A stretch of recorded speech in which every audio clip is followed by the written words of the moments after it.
2024 সালের 20শে জানুয়ারি। এখন দুপুর 2টো বেজে গেছে।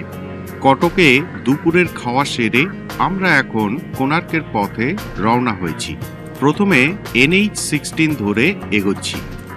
খাওয়া দাওয়ার পর আমাদের আবার পথ চলা শুরু হলো, রাইডিং শুরু হলো। এখন আর মাত্র 65 কিলোমিটার বাকি। এই রাস্তাটা আশা করি মাঝখানে একটা স্টপেজ দিয়ে আমরা পৌঁছে যাব। এখানে গুগল দেখাচ্ছে আমরা 3:40-এ পৌঁছবো। আমাদেরও টার্গেট ওই গুগল যে টাইম দেখাচ্ছে 3:40-এর মধ্যে পৌঁছে যাব।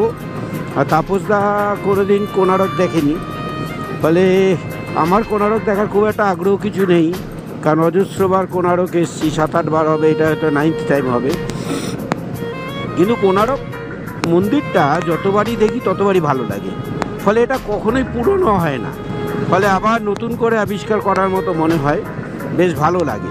দেখা যাক, আমরা আজকেও কিছুক্ষণ তাপসদার সঙ্গে মন্দিরে ঘুরতে পারবো, সময় পাবো বলে মনে হচ্ছে, অন্তত 1 ঘন্টা সময় পাবো। এখান থেকে আর কিছু দূর যাওয়ার পরই একটা বাঁদিকে একটা রাস্তা আমাদের টার্ন নিতে হবে। বাঁদিকে টার্ন নিয়ে আমরা কোণারকের দিকে চলে যাব।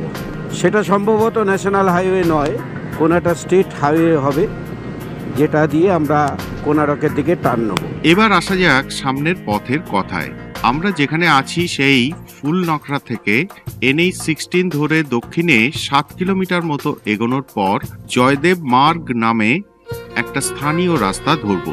আসবে বালিয়ান্টা নামে একটা জায়গা। একটা সেচ খালের পাশ দিয়ে এই রাস্তাটা এগোবে দক্ষিণ পূর্ব দিকে। আসবে ভিঙ্গারপুর, বেন্তাপুর, কাকরুদ্রপুর, প্রতাপরুদ্রপুর, এইরকম সব ছোট ছোট জনপদ। তারপর মৌখণ্ড, ভাকরশাহী, বনমালীপুর। এইবার নিমাপাড়া রোড ধরে এগোবো। অভয়মুখী পার হয়ে চলে আসবে নিমাপাড়ায় একটা সড়ক সংযোগ। এখানে পশ্চিমে পিপলি থেকে আসা NH-316-এ উঠে পড়ব, যাকে পিপলি কোণার্ক রোড বলে। এই রাস্তায় আসবে দীঘালো, কুশপুর, তারপর গোপ। এবার বেগুনিয়া, বাহিরিপুর, সারেদা, সব ছোট ছোট জনপদ।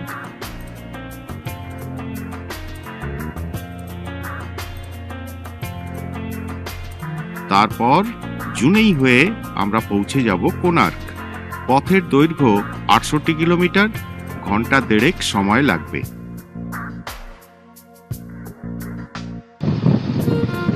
ন্যাশনাল হাইওয়ে ছেড়ে ভেতরের রাস্তায় ঢুকে পড়েছি। এখানে একটা বালিয়ান্টা বলে কি একটা জায়গা আছে সামনে, তারপর ওই রাস্তা, ওখান থেকে কোণারক। ন্যাশনাল হাইওয়ে থেকে দূরত্বটা 60 কিলোমিটার, একটু সামান্য এগিয়েছি।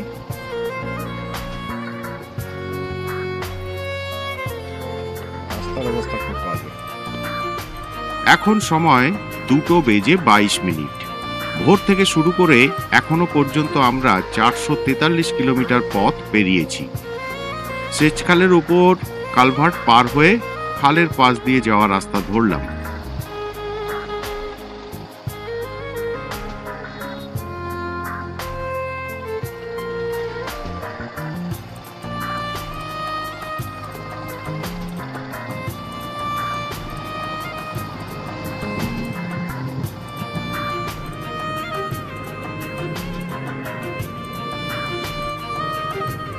খাবারের জায়গা থেকে 2-3 কিলোমিটার এসেই আমরা বাঁদিকে টার্ন নিলাম, কোণারকের দিকে রাস্তা। এটা একটা স্টেট হাইওয়ে বলে মনে হচ্ছে। এখনো পর্যন্ত রাস্তার কন্ডিশন ভালো। এটা সরু রাস্তা, এতক্ষণ বড় রাস্তায় চালিয়ে এসেছি, সেই সরু রাস্তাটা দেখে নিশ্চয়ই ভালো লাগছে না, কিন্তু রাস্তার কন্ডিশন ভালো এবং ট্রাফিক বেশ কম, ফলে চালাতে খুব একটা অসুবিধা হবে বলে মনে হচ্ছে না। হ্যাঁ, স্পিডটা কম থাকবে, ফলে সময় বেশি লাগবে।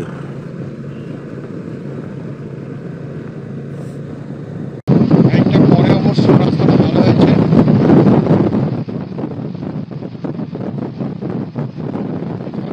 আমরা শহরতলি এলাকা দিয়ে চলেছি। এই জায়গাটার নাম বেনুপুর।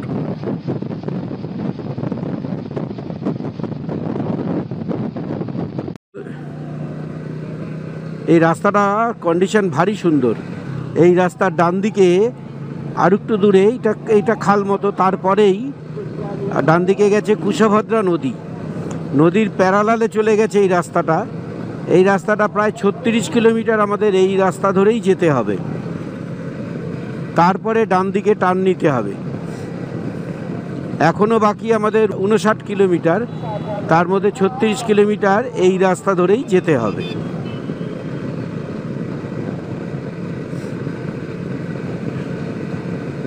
মোটামুটি ফাঁকা জায়গা দিয়েই এগোচ্ছি আমরা, কিন্তু আবহাওয়া বেশ ম্লান, কখনো কখনো আলো বেশ কমে আসছে, একেবারেই ঠান্ডা নেই। উপকূলীয় অঞ্চলে চলে এসেছি।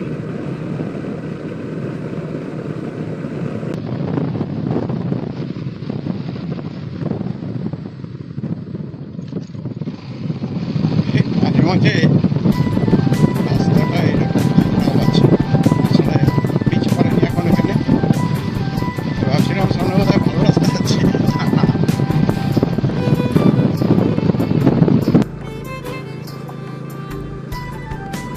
36 কিলোমিটারের মধ্যে 22 কিলোমিটার আমরা চলে এসেছি, আর 14 কিলোমিটার বাকি।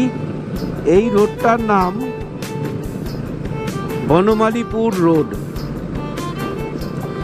এটা পুরো নদীর বাঁধের প্যারালালে গেছে।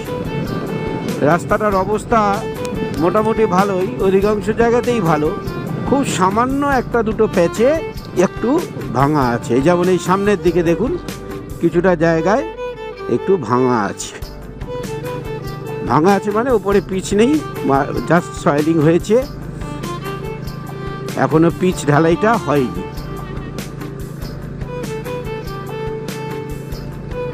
এই কারণেই গুগল এই রাস্তাটাকে লাল দেখাচ্ছে, অর্থাৎ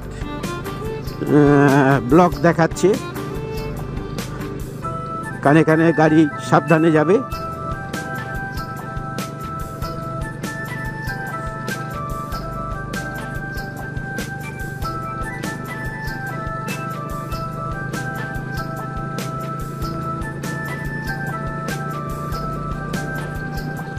এমনি ভাঙাচোরা উঁচু নিচু কিছু নেই,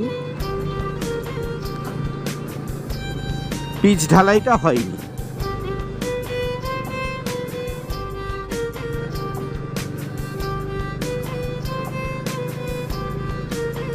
এইখানে যেমন রাস্তাটা একটু ভাঙা, এখানে আবার রাস্তাটা ভাঙা, সয়েলিংটা হয়নি, রিপেয়ারিং হয়নি। মনে হচ্ছে এরপরে বেশ খানিকক্ষণ রাস্তা বেশ ভোগাবে।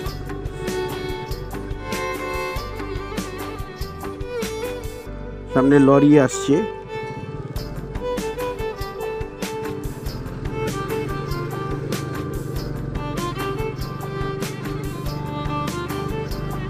এই আবার ভালো রাস্তা, এই আবার ভালো রাস্তায় ওই একটা মোটামুটি 500 মিটার মতো একটা স্ট্রেচ ছিল, যেটা একটু ভাঙাচোরা।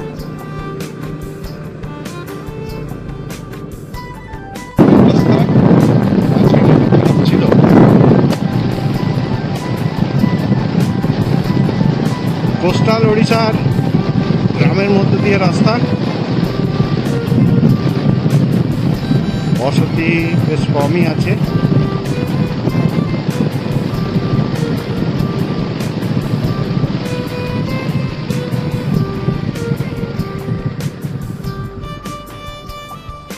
একটা ছোট গ্রাম, ওড়িয়া ভাষায় নাম লেখা, পড়তে পারলাম না।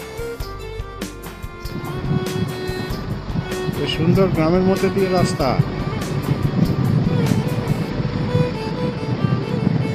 খুন্তিয়া শাহী জায়গাটার নাম।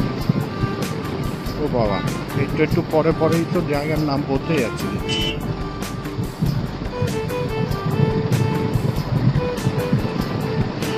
ভালো রাস্তা, ভালো পরিবেশ, হাইওয়ের চাপ নেই।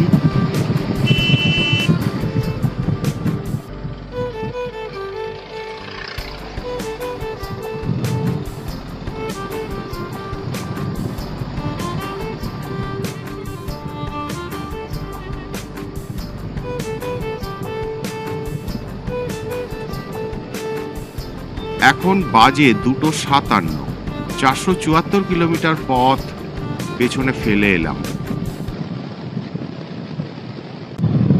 মাঝখানে একটা বেশ খারাপ রাস্তা পার হয়ে এবার ভালো রাস্তা এসছি। এখান থেকে কোনারকের দূরত্ব 17 কিলোমিটার মোটামুটি।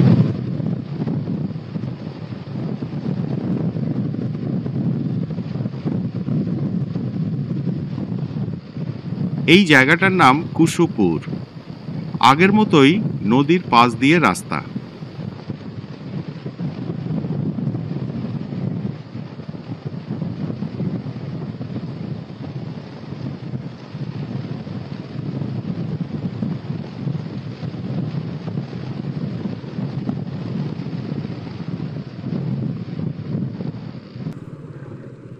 এই জায়গার নাম গোপ। বেশ গঞ্জগোছের জায়গা, ভালোই বসতি আছে। 36 কিলোমিটার নদীর পাড়ের রাস্তা শেষ হলে পর আমরা চলে এলাম কোনার্ক পিপলি রোড ধরে। এই রোডটার দৈর্ঘ্য 22 কিলোমিটার। এইটা সোজা গেছে কোনার্ক, তার সঙ্গে পিপলিকে জুড়েছে। পিপলি হচ্ছে সেই বিখ্যাত, ওই এক ধরনের সেলাইয়ের জন্য বিখ্যাত, পিপলি ওয়ার্কস, আমরা সবাই জানি। পর্যটকরা ওখানে যান ওই কাজ কিভাবে হয় সেগুলো দেখতে এবং সেখানকার জিনিস কিনতে।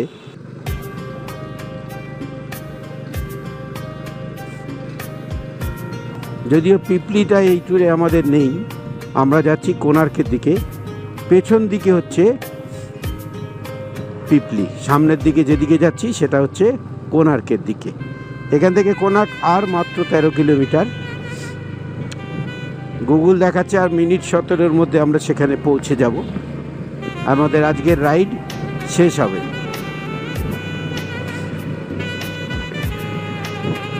সামনে বায়াকুদা ও পুরুষোত্তমপুর।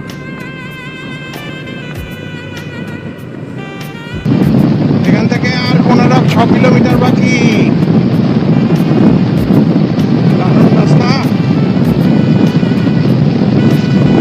পাতা ঝরে গেছে। এই অঞ্চল সমুদ্রের খুব কাছে হলেও প্রচুর চাষের ক্ষেত দেখতে পাচ্ছি।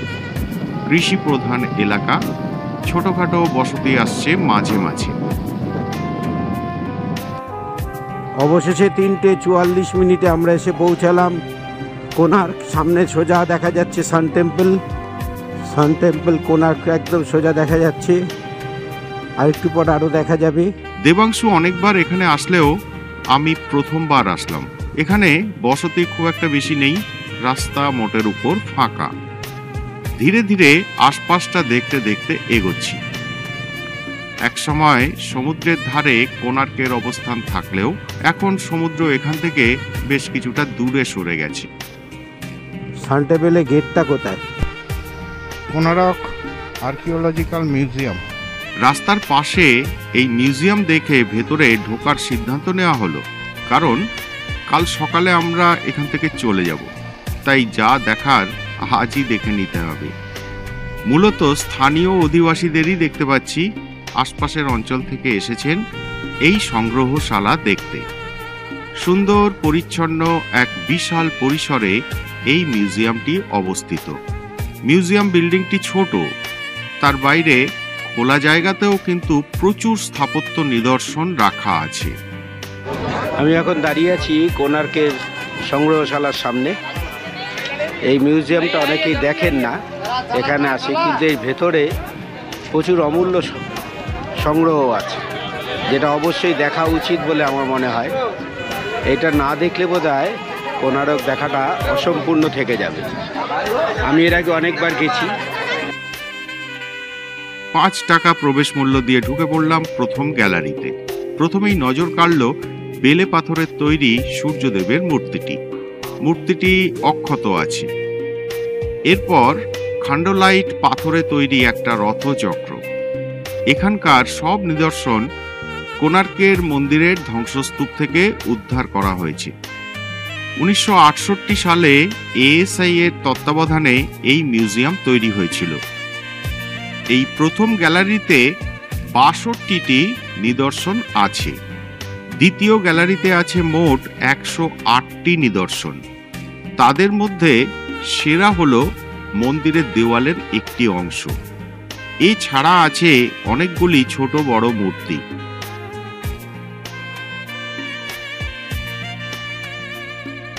মন্দিরের অলঙ্করণে ব্যবহৃত প্যানেল।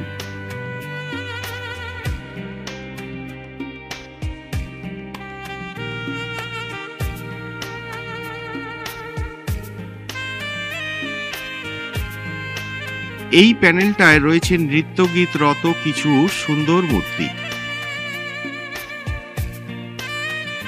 ছোট ছোট অংশগুলিতে আছে কিছু মিথুন মূর্তি, দেবদেবীর মূর্তি, বিভিন্ন দৈনন্দিন কর্মরত সুললিত ভঙ্গিমাযুক্ত মূর্তি। এখানকার তৃতীয় ও চতুর্থ গ্যালারিতে ৪৫টি করে নিদর্শন আছে। মোট ২৬০টা নিদর্শন নিয়ে গড়ে ওঠা এই সংগ্রহশালাটি খুব ভালোভাবে রক্ষণাবেক্ষণ করা হয়। গুরুত্বপূর্ণ নিদর্শনগুলির পরিচয় দেওয়া আছে পাশে। তবে বাইরে খোলা জায়গায় যে সংগ্রহ সেটা অনেক বড়। মন্দিরের মূল দেউলটি সম্পূর্ণ ধ্বংস হয়ে যাওয়ায় প্রচুর অংশবিশেষ উদ্ধার করা হয়েছে, যার একটা বড় অংশ বিদেশে চালান হয়ে গিয়েছে। মন্দিরের ওখান থেকে খনন কার্য চালিয়ে পাওয়া অজস্র কারুকার্য শোভিত পাথর এখানে রাখা আছে।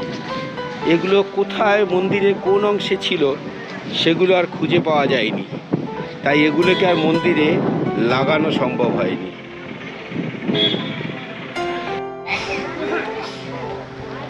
এ যেন এখানে এলে মনে হবে অজস্র মণিমুক্তা চারদিকে ছড়িয়ে আছে, চারদিকে অজস্র মণিমুক্তা। এখানে দেখুন কি সুন্দর হাতির মোটিভগুলো আছে, যুদ্ধের ক্ষেত্রে হাতির। এটাও কোনো একটা দেয়ালে কোথাও সাজানো ছিল, কিন্তু কোথায় ছিল সেটাকে রিঅ্যাসেম্বল করা যায়নি।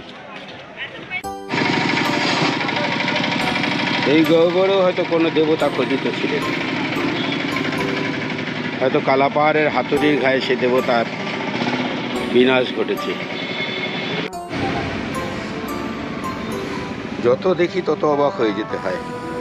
অজস্র মণিমুক্তা চারদিকে ছড়িয়ে আছে, অজস্র অজস্র টাল দিয়ে রাখা আছে। এক একটা কারুকার্য দেখলে মুগ্ধ হয়ে যেতে হয়। কি অদ্ভুত, কত নিখুঁত কারুকার্য ছিল।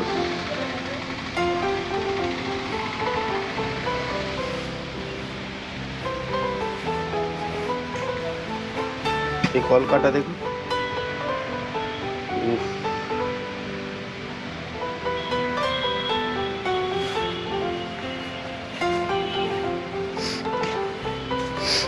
মনে হচ্ছে যেন আমি একটা স্বর্ণ খনিতে ঘুরে বেড়াচ্ছি। এই দেখুন কি সুন্দর একটা পাখি, হাঁস, সাপ, নিচে কতগুলো হাঁস। আহা, যখন তৈরি হয়েছিল তখন না জানি কি অপূর্ব সুন্দর ছিল এগুলো।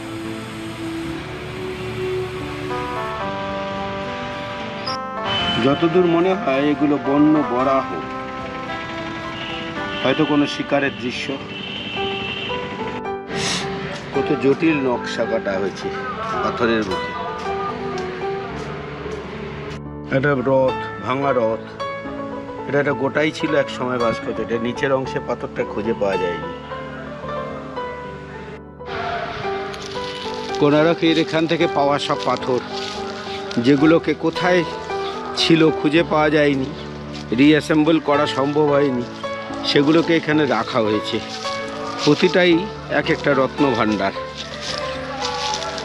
এগুলো খুঁটিয়ে দেখতে দেখতে একদিনে কি সম্ভব? সম্ভব না। প্রতিটাই যখন দেখবেন কারুকার্যগুলো দেখলেই মুগ্ধ হতে হবে। মুগ্ধ না হয়ে কোনো উপায় নেই। সেই যুগে পাথর খোদা কেটে কি অসম্ভব সব কাজ করা হয়েছিল।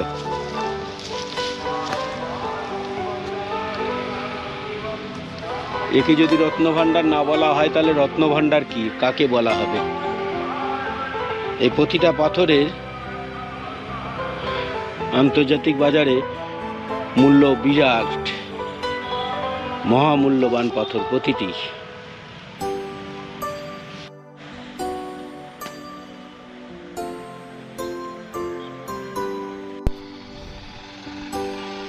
এখন 4টে বাজে, আলো কমে এসেছে।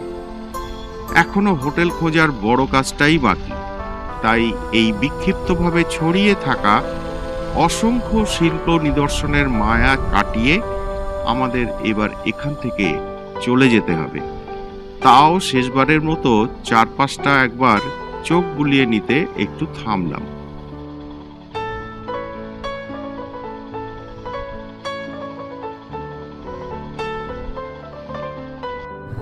আমরা মিউজিয়াম দেখে বেরোচ্ছি।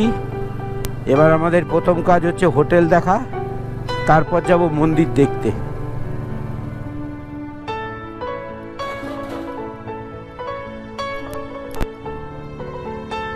মন্দিরের উত্তর দিকের রাস্তায় আমরা হোটেলের সন্ধানে চোখ বোলাতে বোলাতে ধীরে ধীরে এগোচ্ছি।